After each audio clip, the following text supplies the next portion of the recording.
We're driving cars on a Mars tonight. We're passing out. Alors si nous devions décrire l'Oise en 3 mots, nous pensons à escapade, patrimoine et bien sûr la gastronomie. Pour nous, le premier point fort de la destination Oise, c'est vraiment le côté escapade. C'est vrai que l'Oise a vraiment l'atout d'être à seulement 2h30, 3h de Bruxelles. Donc finalement, c'est très facilement accessible le temps d'un week-end et ça permet vraiment d'oublier un peu le stress du quotidien, de s'évader en pleine nature. Mais il y a aussi de nombreuses activités proposées, donc on peut vraiment avoir le mix intéressant de la nature, mais aussi le côté historique par exemple. Le deuxième, c'est vraiment la richesse du patrimoine dans l'Oise, avec les châteaux de l'Oise, pour n'en citer que quelques-uns, le château de Pierrefonds, le château de Chantilly, qui est aussi magnifique, mais aussi tout le patrimoine naturel finalement. Je pense par exemple à la forêt de Compiègne, qu'on a eu l'occasion de découvrir récemment à cheval par exemple. Et ce qui est très chouette aussi et qui peut beaucoup plaire aux Belges, je pense, c'est le fait de pouvoir découvrir l'Oise aussi à vélo.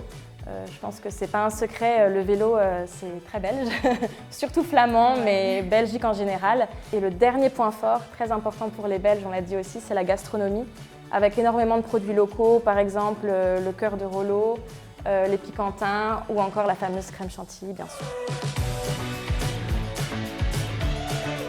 La presse belge a une très grande particularité.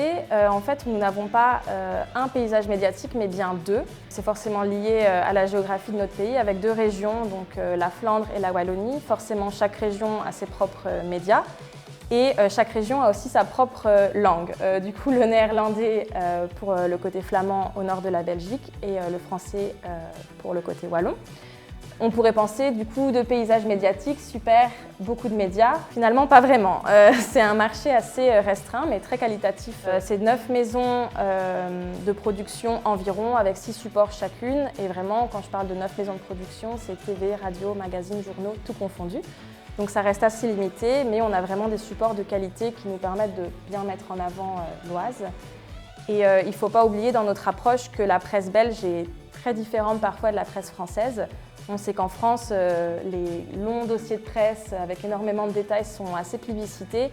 Chez nous, c'est un peu différent. On va préférer les communiqués de presse plus courts, très inspirants et avec des informations vraiment concrètes et du contenu vraiment prêt à publier, comme on aime les appeler. Et le dernier point très important, c'est vraiment la force de l'image.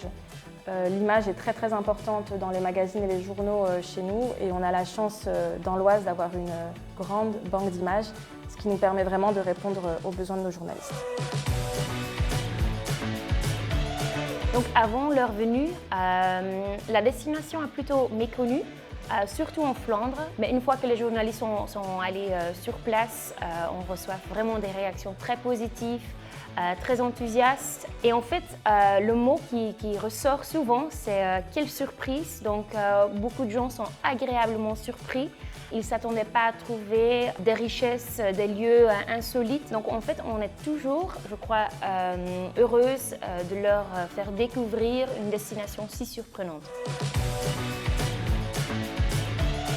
La réputation des Belges est déjà là. Il faut vraiment une bonne gastronomie, ils sont des bons vivants. Ils sont aussi à la recherche du confort, des beaux hébergements. Ils sont aussi à la recherche d'une bonne ambiance, pas trop guindée. Et en fait, un bon accueil, c'est le principal. Et comme c'est pour un court séjour, en fait, le mix entre un site historique comme le château de Pierrefonds et le cadre naturel comme la forêt Compiègne, c'est vraiment l'idéal en fait, et surtout quand on peut le finir avec un beau dîner au restaurant des Ferlampins.